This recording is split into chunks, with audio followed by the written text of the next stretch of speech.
All right, so Formula One is back, but for one of its most legendary teams, it feels like the nightmare scenario might have already begun.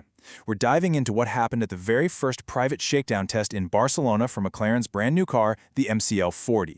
This was supposed to be a simple week, just rack up the miles, work out the little kinks. But instead, well, the team found themselves stuck behind closed garage doors, staring down a really serious problem right from the get-go.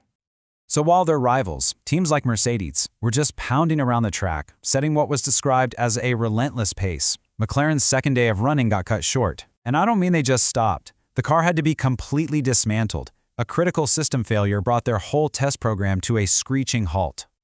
And this, right here, is the big question we're going to tackle.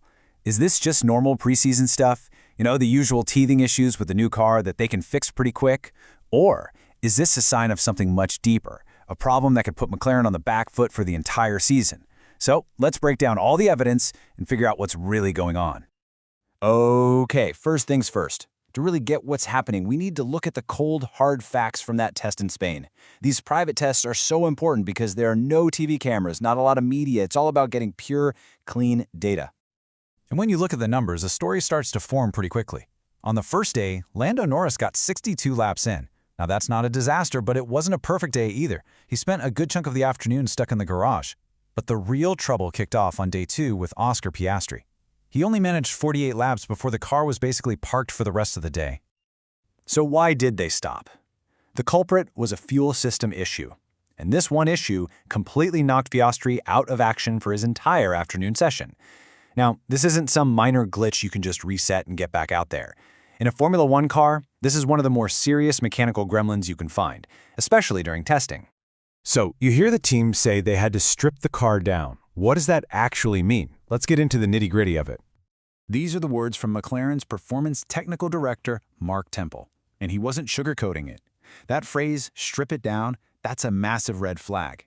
It tells you this wasn't something they could fix in 5 minutes in the pit lane. No. They had to make the tough call to sacrifice the rest of the day for what amounts to major surgery on the car. And here's why it's such a big deal. A fuel system problem is what we'd call deeply invasive. The fuel cell and all its pumps, they're buried right in the heart of the car, practically shrink-wrapped into the chassis for safety and balance. Getting to it is nothing like popping the hood of your road car. It's a fundamental disassembly of the entire machine. Just look at the process here. You're talking about taking off the engine cover, then the entire floor assembly has to come off. And you might even have to decouple the whole power unit from the chassis itself. Every single one of these steps takes hours. And all that time is time the car is just sitting there, not on track, not learning anything. And that's the real damage here. See, early testing isn't about setting the fastest lap time. It's about making sure all the systems are working together. It's reliability validation. If your fuel system is shot, you can't properly test the cooling system. You can't do the long runs you need to understand tire wear. And you definitely can't do race simulations, which are absolutely critical. You're basically flying blind. But this isn't just about the machine. There's a very real human cost to this failure, and it falls squarely on the driver who was in the car, Oscar Piastri. Now, publicly, Piastri was, his usual cool, calm, collected self. He played it down, saying the priority was to iron out all these bugs. It's the standard media-trained answer you'd expect. But if you read between the lines a little bit, there's a much bigger story here. Let's break this down a bit. When he says find all the bugs, plural, that suggests this fuel system issue probably wasn't the only problem they were chasing. Then when he says the goal is to make the car faster, it kind of implies that they're not thrilled with its pace right out of the box. He also mentioned the car feels different from last year's, and the only way a driver gets comfortable with a different car is by doing laps, the very thing he lost a whole afternoon of. Okay, now we have to talk about the elephant in the room, the stopwatch. And yeah, I know it's only testing, lap times can be super misleading, but when the gap is this big, you just have to pay attention. So according to the unofficial timing data that's out there, Oscar Piastri's best lap was a 1 minute 18.419 seconds. Now, let's compare that to the benchmark set by George Russell in the Mercedes, a 1 minute 16.445. That's a gap of nearly 2 full seconds. Even if you account for different fuel loads, different engine modes, all the classic testing excuses, 2 seconds is an absolute eternity in the world of Formula One. It suggests one team really hit the ground running, and the other is, well, still trying to get out of the garage. And seeing it like this really puts it into perspective, doesn't it? This isn't a small margin we're talking about, it's a massive chasm. At this very early stage, it looks like one car is just in a completely different performance window.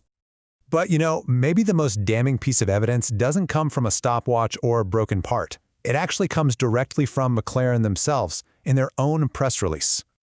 Tucked away in their end-of-day summary was this little nugget.